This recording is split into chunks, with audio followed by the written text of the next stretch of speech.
Morning guys, biology class में आपका स्वागत है। और आज हमारी जो क्लास है वो सर्कुलेटरी सिस्टम की दूसरी क्लास है, जिसमें हम ब्लड के बारे में पढ़ेंगे। पहली क्लास में हमने हार्ट के बारे में पढ़ा था, जिसका आपने वीडियो देख लिया होगा। कैसा लगा कमेंट सेक्शन में ज़रूर लिखिएगा, इससे हमारी हौसला अफजाई होती है कैसे हम इसको और इम्प्रूव कर सकते हैं। तो आज हम ब्लड के बारे में पढ़ते हैं। What is blood? Blood is a medium of transportation. Blood is a medium of transportation. Transportation means every cell जो हमारी बॉडी की है वहाँ तक कोई भी हमको पहुँचाना है, जैसे ग्लूकोज, ऑक्सीजन, और वहाँ से जो वेस्ट प्रोडक्ट है CO2 है वो हमें कलेक्ट करना है। तो इसके लिए बॉडी में एकमात्र जो जिसके द्वारा हम कर सकते हैं that is the blood. Blood एक ऐसी चीज़ है जो हमारे एवरी बॉडी सेल के ऊपर रीच है, उसकी वो पहुंच है, क्योंकि कैपिलरीज, टीनी कैपिलरीज के द्वारा अगर हमारा जो छोटा सा भी अगर कट हो जाता है तो वहाँ से ब्लड निकल जाता है। इसी से आप अंदाज़ा लगा सकते हैं कि ब्लड हर जगह पाया जाता है। सिर्फ डेड पार्ट्स, जैसे इवन अगर जो नाखून अगर जिंदा पार्ट है वहाँ पर भी हम ब्लड का सर्कुलेशन देख सकते हैं। तो इस तरह blood is the most important part. हमारा जो एवरी सेल को जो फूड चाहिए, ऑक्सीजन चाहिए, उसके लिए ट्रांसपोर्टेशन का मीडियम है। और ट्रांसपोर्टेशन होता कैसे? हार्ट पंप करता है तो एवरी बॉडी सेल उस तक वो रीच आउट हो जाता है। अब हम बात करते हैं कि कैसे ब्लड सेल्स किस किस टाइप के होते हैं और क्या क्या इनका फंक्शन है। तो सबसे पहले हम कंपोजिशन ऑफ ब्लड ले लेते हैं। ब्लड का कंपोजिशन में इसमें 55% अराउंड प्लाज्मा होता है। What is plasma? Plasma is a pail colour, almost pail colour liquid होता है, जिसके अंदर सेलुलर पार्ट मिसिंग होता है। यानी जितनी भी सेल्स ब्लड में पाई जाती हैं उनको अगर निकाल दिया जाए तो जो बचता है बाकी, that is a plasma. Plasma के अंदर मेनली पार्ट होते हैं हमारे एंटीबॉडीज, वेस्ट प्रोडक्ट्स जैसे carbon dioxide, amino acid, nitrogen products, और हमारे जो न्यूट्रिएंट्स जैसे glucose, lipids, everything is mixed with the blood. And oxygen तो ऑब्वियसली आरबीसी के पास साथ वो होता है, आरबीसी सेल्स कैरी करती हैं। तो ये सब टाइप, और मेनली इनका वाटर और इलेक्ट्रोलाइट्स। तो ये कंपोजिशन होता है प्लाज्मा का। अब आते हैं हम सेल्स पार्ट। इसका सेल्स पार्ट होता है 45%, जो कि मेनली 3 टाइप ऑफ सेल्स में मिलकर बना होता है। सबसे पहले हम ले लेते हैं आरबीसी। आरबीसी ऐसी सेल्स हैं ब्लड की जो स्पेशलाइज हो जाती हैं ऑक्सीजन कैरी के लिए। तो इसमें बहुत सारे चेंजेस आ जाते हैं। जो नॉर्मल सेल होती है, आरबीसी को अगर हम देखते हैं तो ऊपर से वो ऐसे, वो जो उनका सेंट्रली, वो जो सेंटर में होती है वो डिप्रेस्ड होती हैं, और साइड के अंदर वो बाहर निकली हुई होती हैं। तो इस कॉनकेव शेप की होती हैं, दे आर कॉनकेव शेप की होती हैं। और इनमें जो न्यूक्लियस है वो मिसिंग आउट हो जाता है, क्योंकि न्यूक्लियस का काम क्या है? What is the work of nucleus? What is the function of nucleus? To divide. तो इसके अंदर आरबीसी के अंदर सेल डिवीजन किसी भी प्रकार का होता नहीं है। इवन हम कह सकते हैं कि किसी भी ब्लड सेल के अंदर सेल डिवीजन नहीं होता है।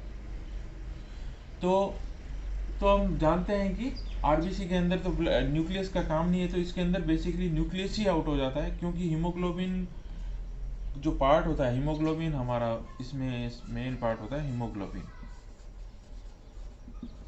जो ऑक्सीजन के साथ मिलकर ऑक्सी हीमोग्लोबिन बना लेता है।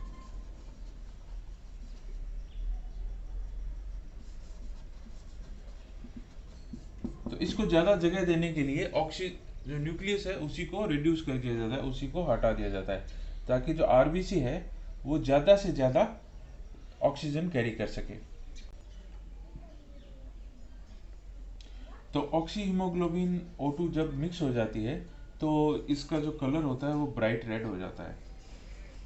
इसी के कारण जो हमारी आर्टरीज में बहने वाला जो ब्लड है वो ब्राइट रेड कलर का होता है, इन स्पाइट ऑफ जो वेन्स में बहने वाला ब्लड है वो थोड़ा हल्का इससे कम रेड होता है, यू कैन से ब्लूइश उसके अंदर ह्यू आता है, वो डीऑक्सी हीमोग्लोबिन होता है। तो हमारी जो आरबीसी हैं वो इस हीमोग्लोबिन के कारण लाल कलर की दिखती हैं। आरबीसी को हम एरिथ्रोसाइट्स भी बोलते हैं, what we call erythrocytes. Erythrocytes, erythro means red, erythro erythro denotes to red and sites are cells, so these are red cells, so red blood cells. So okay, what are the other functions? The main function to carry to oxygen, and other functions are to carry CO2, to carry CO2। CO2 का जो transportation है वो अधिकतर plasma के द्वारा होता है, क्योंकि CO2 है वो वाटर के साथ मिलकर एक एसिडिक कार्बोनिक एसिड बनाती है, HCO3, H2CO3 बनाती है, दैट इज कार्बोनिक एसिड। तो CO2 का मेन ट्रांसपोर्ट है वो प्लाज्मा के थ्रू होता है, बट कुछ ट्रांसपोर्ट इसका आरबीसीज के द्वारा भी होता है। तो मेनली आरबीसीज आपको पता चल गया क्या फंक्शन है इनका। फंक्शन ऑक्सीजन पहुंचाना और कार्बन डाइऑक्साइड वापस कलेक्ट करना। तो हमारी जो नेक्स्ट टाइप की सेल्स है वो है प्लेटलेट्स। प्लेटलेट्स को हम दूसरे नाम से भी जानते हैं, इनको बोलते हैं थ्रोम्बोसाइट्स। थ्रोम्बोसाइट्स, थ्रोम्बो जो नाम है इनको एक थ्रोम्बिन प्रोटीन के कारण मिला है जो कि ब्लड कोगुलेशन के कारण के काम में आता है। तो thrombocytes cells those having thrombin, तो ऐसी सेल्स जो थ्रोम्बिन रखती हैं उनको थ्रोम्बोसाइट्स बोलते हैं। प्लेटलेट्स भी आरबीसी की तरह नॉन न्यूक्लिएटेड, मीन्स इनमें न्यूक्लियस नहीं होता है, न्यूक्लियस बिना न्यूक्लियस की ये सेल्स होती हैं। इनका मेन वर्क क्या होता है? मेन वर्क होता है जैसे कोई ब्लड कैपिलरी है, ब्लड आर्टरी है, ब्लड वेसल्स है कोई भी, वो अगर उसकी एपिथेलियम ब्रोक हो जाती है तो उसमें से जो ब्लड सेल्स हैं, आरबीसीज, डब्ल्यूबीसीज और सब कुछ बाहर निकलते हैं। उस समय ये एक्टिवेट हो जाती हैं, उस समय ये एक्टिवेट हो जाती हैं और आउट ब्लड फ्लो को रोकना इनका काम है। अगर इनको हम नॉर्मल लैंग्वेज में बोलें तो जैसे हमारे इस बॉडी में कहीं भी कट लग जाता है तो उसके बाद जो रुक जाता है हमारा ब्लड बहना, तो इस प्रक्रिया में जो मेन वर्क है वो प्लेटलेट्स का है। ये हमारे शरीर का में कोएगुलेशन करते हैं, कोएगुलेशन का मेन वर्क जो स्टार्ट होता है उसमें कैल्शियम आयन, कोएगुलेशन फैक्टर्स बहुत है, ये हेल्प करते हैं, लेकिन इसका जो बेस तैयार होता है वो प्लेटलेट्स के कारण तैयार होता है, क्योंकि प्लेटलेट्स एक जाल तैयार करते हैं जिसमें आरबीसीज फंस जाती हैं और आरबीसीज का फर्दर फ्लो आउट, जो ब्लड का फर्दर फ्लो आउट रुक जाता है और उसके बाद जो कोगुलेशन काम करना स्टार्ट होता है।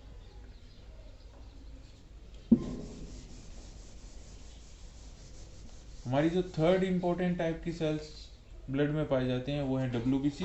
डब्ल्यूबीसी को हम व्हाइट ब्लड सेल्स और लिया ल्यूकोसाइट्स भी बोलते हैं। Leuco means white, leucocytes, they are not actually white, they are transparent और कलरलेस, मीन्स दे आर किसी भी कलर की नहीं है, तो that's why they are called leucocytes. They are differentiated from RBC. तो इसका जो ब्लड का जो मेन कंपोनेंट्स है वो आरबीसी और डब्ल्यूबीसी होता है। Platelets are very few in number compare to these two cells, तो इनको हम ल्यूकोसाइट्स बोलते हैं। ये मेनली इम्यून रेस्पॉन्स के काम आते हैं। तो मेन हम तीन ब्रॉड कैटेगरी इनका वर्क हो गया, carrying oxygen, blood coagulation and immune response. तो इम्यून रेस्पॉन्स में काम आती हैं हमारी ल्यूकोसाइट्स, और इनके हम 5 टाइप्स जो ब्रॉडली कैटेगराइज हैं इनको हम देख सकते हैं यहाँ। सबसे पहले बात करते हैं न्यूट्रोफिल्स की। इनको हम एक आपको बता देते हैं कि ये जो फर्स्ट 3 सेल्स हैं और लास्ट 2 सेल्स हैं उनको हम कैटेगराइज कर सकते हैं आपस में। ये हैं ग्रेन्युलोसाइट्स, ये हैं ग्रेन्युलोसाइट्स।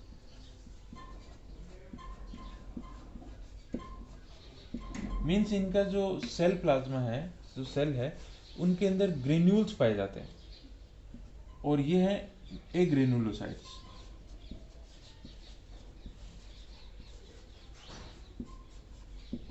इनका जो सेल प्लाज्मा है वो क्लियर होता है, कोई टाइप का ग्रेन्यूल इनमें नहीं पाया जाता है।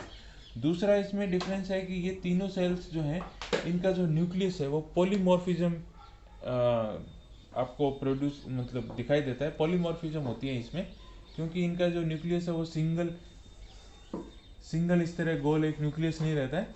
इनका बाइलोब्ड हो सकता है और मल्टी लोब्ड हो सकता है, जैसे कि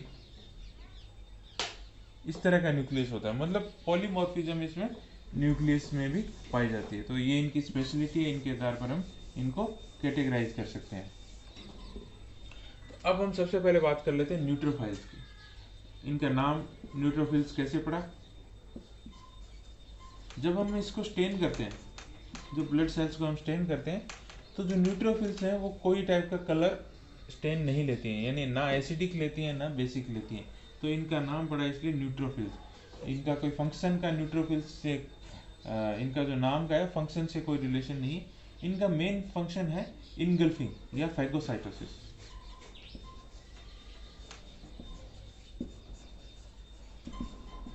न्यूट्रोफिल्स की ये विशेषता होती है कि जब भी न्यूट्रोफिल्स किसी फॉरेन बॉडी पार्टिकल को अपने बॉडी या अपने आसपास के एनवायरनमेंट में देखती हैं, तो इनमें एमीबॉइड मूवमेंट चालू हो जाती है।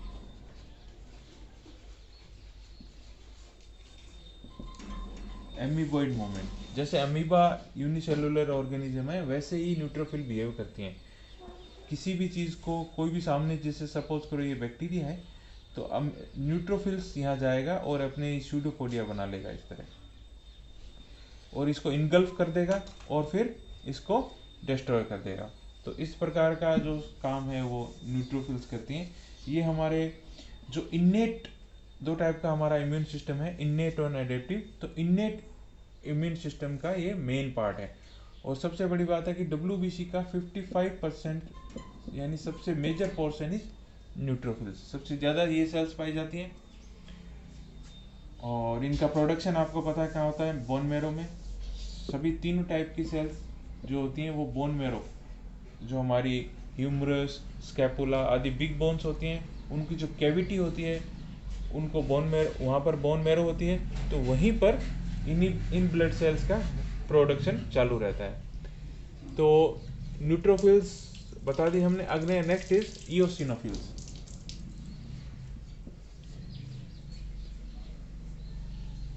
इओसिनोफिल्स इज, इनका मेन वर्क होता है जब कोई फॉरेन बॉडी हमारे बॉडी में एंटर कर जाता है, तो ये एक एलर्जिक रिएक्शन देती हैं। मीन्स न्यूट्रोफिल्स ने तो काम किया कि उसको जो भी फॉरेन बॉडी आया अब हमारी बॉडी के अंदर आ चुका है, उसको इनगल्फ करके यानी फैगोसाइटोसिस करके उसको डिस्ट्रॉय करने का काम किया।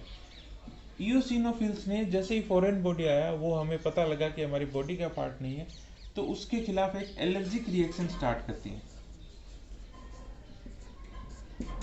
एलर्जिक रिएक्शन स्टार्ट करती हैं मीन्स ये उसको फॉरेन बॉडी मानते हुए पूरे शरीर को अलर्ट कर देती हैं कि एक फॉरेन बॉडी हमारे शरीर में आ गया है, और शरीर में एक एलर्जी टाइप हो जाती है। तो ये एलर्जी की इनिशिएशन करती हैं। इओसिनोफिल्स हमारी जो एलर्जिक रिएक्शन होती हैं उसको इनिशिएट कर देती हैं, यानी शुरुआत कर देती हैं। ये इनका नाम इओसिनोफिल्स कैसे पड़ा है? ये इओसिन से, यानी जो एसिडिक जो हमारा जब स्टेन करते हैं तो इओसिन एक एसिडिक डाई है, उससे ये स्टेन हो जाते हैं, इसलिए इनका नाम इओसिनोफिल्स पड़ा है। जो फिल्स मतलब फीलिंग या मतलब उससे एफिनिटी, तो ये एसिडिक डाई के प्रति एफिनिट है, इसलिए इनका नाम इओसिनोफिल्स। नेक्स्ट आता है बेसोफिल्स। ये भी allergic response they are second initiate कर देते हैं इओसिनोफिल्स। तो basophils is the main allergic reaction. Basophils, again इनका नाम क्यों बेसोफिल्स पड़ा? क्योंकि ये बेस डाई होती है उससे स्टेन होती हैं, तो इनका नाम बेसोफिल्स है। ये क्या करते हैं कि मेनली जैसे ही एलर्जिक कोई पार्ट इओसिनोफिल्स ने एलर्जिक रिएक्शन को स्टार्ट कर दी है, तो इनके द्वारा वहाँ पहुँचकर उस एरिया में पहुँचकर दो एंटी कोएगुलेंट दो टाइप के जो बॉडी के अंदर सिक्रेट कर दिए, क्योंकि इनके ग्रेनुलोसाइट्स में जो वो एंटी कोएगुलेंट्स होते हैं। वन इज हिपेरिन हिपेरिन जो है वो मेन एंटीकोगुलेंट है जो बेसोफिल्स में पाया जाता है, और हिस्टामिन, हिस्टामिन दूसरा सब्सटेंस है। तो ये दो टाइप के जो एंटीकोगुलेंट्स हैं और रिएक्टेंट्स हैं, ये सेल रिलीज कर देती हैं, और वहाँ पर जो एलर्जिक रिएक्शन, जो एलर्जी के कारण जो बॉडी की रिएक्शन है वो देखने को मिलती है इन दो सब्सटेंस के कारण। तो बेसोफिल्स का मेनली वर्क है कि इनिशिएशन के बाद जो एलर्जिक रिएक्शन के जो काम बॉडी करती है एलर्जी को मिटाने के लिए या एलर्जन जो है उसको डिस्ट्रॉय करने के लिए, तो ये फंक्शन इसका मेन है। नेक्स्ट हमारा आता है मोनोसाइट्स। मोनोसाइट्स हमारी डब्ल्यूबीसी की सबसे बिगेस्ट साइज की सेल्स हैं मोनोसाइट्स। मोनोसाइट बेसिकली दो टाइप की होती हैं। What is monocyte? मोनोसाइट का दो टाइप के होते हैं मोनोसाइट्स। अगर हम मोनोसाइट्स को, these are broadly two types. One is macrophages and second is dendritic cells. Dendritic cells. अभी आप देखिए कि जैसे मैं बता चुका हूँ कि हमारा जो इम्यून सिस्टम है, इम्यून सिस्टम मेनली दो टाइप में कैटेगरीज हो जाता है। First is इनेट and second is adaptive.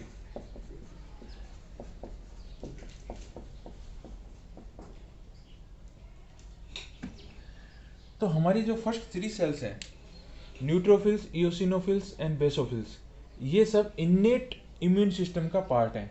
क्योंकि न्यूट्रोफिल्स हैं, कोई भी फॉरेन बैक्टीरिया हो चाहे कोई फॉरेन पार्टिकल हो उसको इनगल्फ करती हैं फैगोसाइटोसिस के द्वारा। इओसिनोफिल्स एंड बेसोफिल्स उसके ऊपर एलर्जन मान के उसके ऊपर अटैक करती हैं। तो इनमें कोई भी, ये इनेट है। इनेट का मतलब कि जो जन्मजात है, जो जिसको हमें कहीं सीखना नहीं पड़ता। जैसे ही बॉडी के अंदर कोई भी फॉरेन पार्टिकल आता है तो उसको हम एलर्जन या एंटीजन मानते हुए ऑटो में अटैक कर देते हैं। ये तीनों सेल्स ऑटो में उस हमारे इम्यून सिस्टम का इनेट पार्ट बनाती हैं। इनेट का मतलब कि फ्रॉम बर्थ, और एडेप्टिव है जो हम उस पार्टिकल के बारे में सीखने के बाद ये कैसा है। जैसे दुश्मन दो टाइप का होता है, तो एक तो होता है कि अचानक आ जाता है, अचानक आ जाता है तो जो सिपाही तैयार है वो हमला कर देते हैं। दूसरा जब हमें पता चलता है कि दुश्मन इस तरह का है, इस तरह की बंदूक लाया है, इस तरह की है, तो उसके हिसाब से तैयारी करनी पड़ती है। That is type of adaptive. तो एडेप्टिव जो इम्यून सिस्टम है वो नीचे वाली दो जो सेल्स हैं, मोनोसाइट्स एंड लिम्फोसाइट्स, ये करती हैं, और जो इनेट सिस्टम है वो ये सेल्स करती हैं। मतलब first responders, these are called first responders. जैसे ही कोई फॉरेन पार्टिकल या पैथोजेनिक पार्टिकल हमारी बॉडी के अंदर एंटर करता है, दीज आर फर्स्ट रेस्पॉन्डर्स। तो अब हम आते हैं मोनोसाइट्स की बात कर रहे थे। मोनोसाइट्स में दो टाइप की सेल्स होती हैं, macrophages. Macrophages are the biggest white blood cells, और ये वही काम करते हैं बेसिकली जो न्यूट्रोफिल्स करती हैं, फैगोसाइटोसिस करती हैं बेसिकली बिग मॉलिक्यूल्स का, और नॉट ओनली ये पैथोजन का बल्कि डेब्रिस का भी। जो जैसे सपोज करो कि कहीं पर न्यूट्रोफिल्स और बैक्टीरिया के बीच में एक्शन रिएक्शन वहाँ पर वो हुआ है, आपस में लड़ाई हुई है उनकी, और वहाँ डेब्रिस इकट्ठा हो गया, दोनों सेल्स की डेथ हुई। तो ये सब भी मैक्रोफेजेस उस सब जो हार्मफुल प्रोडक्ट्स वहाँ रखा है उस सबको इनगल्फ कर लेती हैं और उसको डिस्ट्रॉय करती हैं। तो ये सब काम मैक्रोफेजेस करती हैं। दूसरी टाइप की इसमें सेल्स हैं डेंड्राइटिक सेल्स। डेंड्राइटिक सेल्स ऐसी सेल्स हैं जो पूरे बॉडी में हर ऑर्गन में पाई जाती हैं। ये हैं मीडिएटिंग सेल्स, ये मीडिएटर का काम करती हैं। मीन्स यहाँ तक तो जो मैक्रोफेजेस हैं ये भी एक प्रकार के इनेट सिस्टम का ही पार्ट बनाते हैं, इनेट इम्यून सिस्टम का। Next is our dendritic cell. Dendritic cell is a mediator.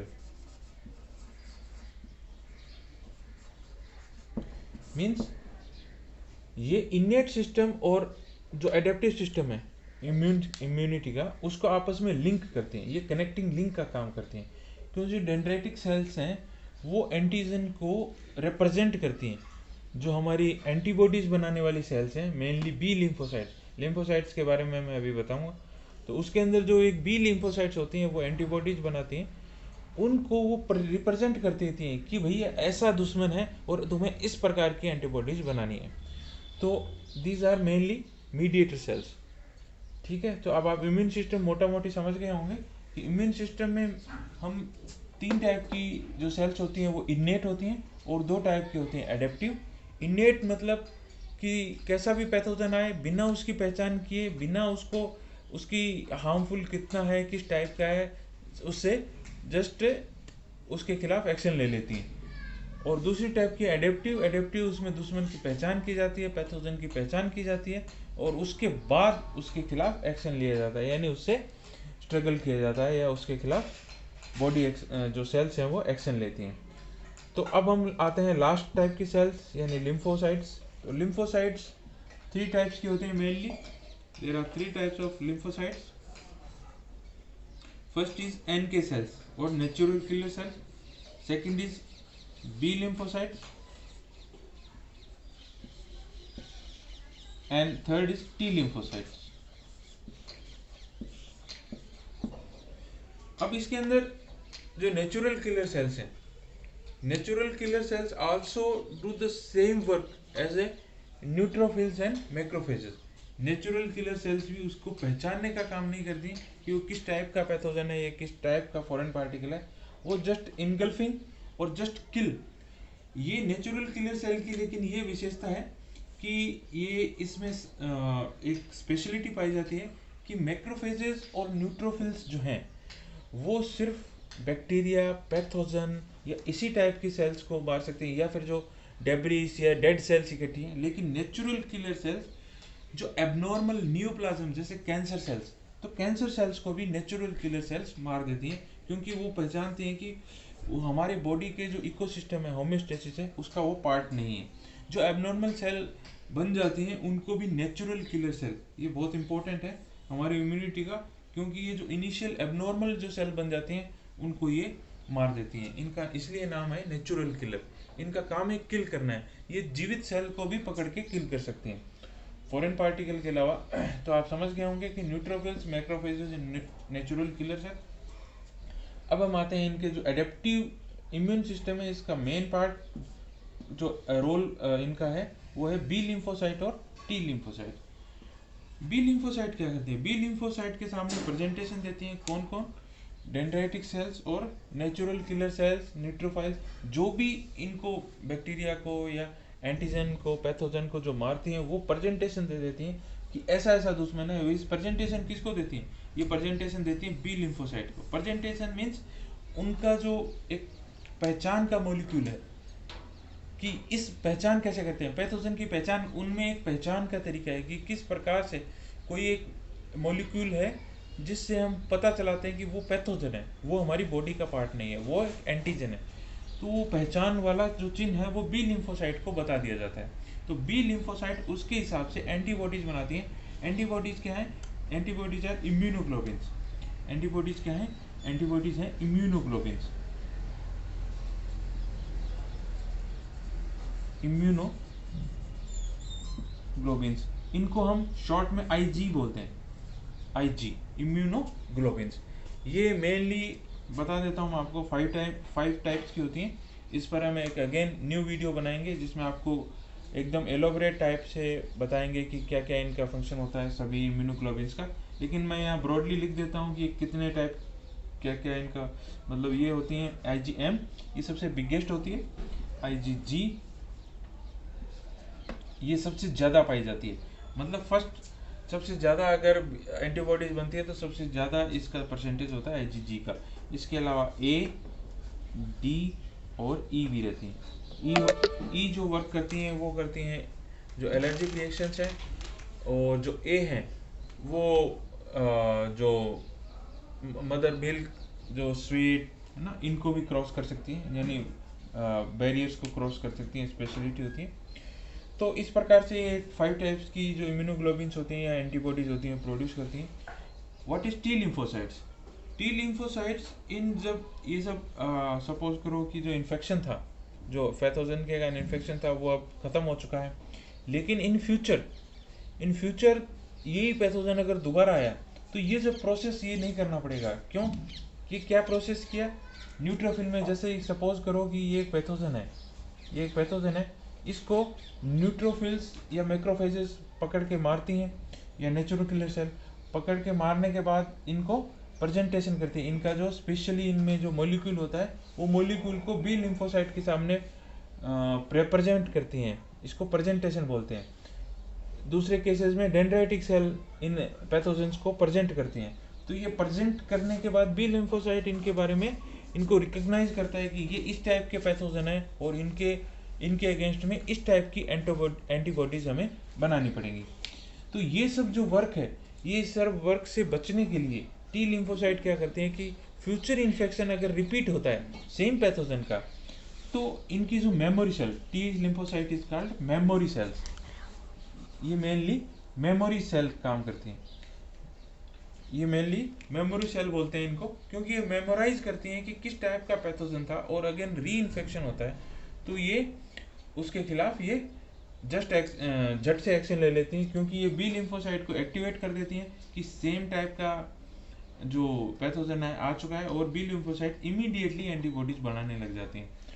यानी जो प्रेजेंटेशन की जो प्रोसेस है वो इसको नहीं करनी पड़ती। तो इस प्रकार से हमारा ये एडेप्टिव इम्यून सिस्टम कंप्लीट होता है। तो मेनली हमने देख लिया है कि ब्लड में 3 टाइप की सेल्स होती हैं, WBC, platelets and RBC। RBC called erythrocytes, thrombocytes and leukocytes.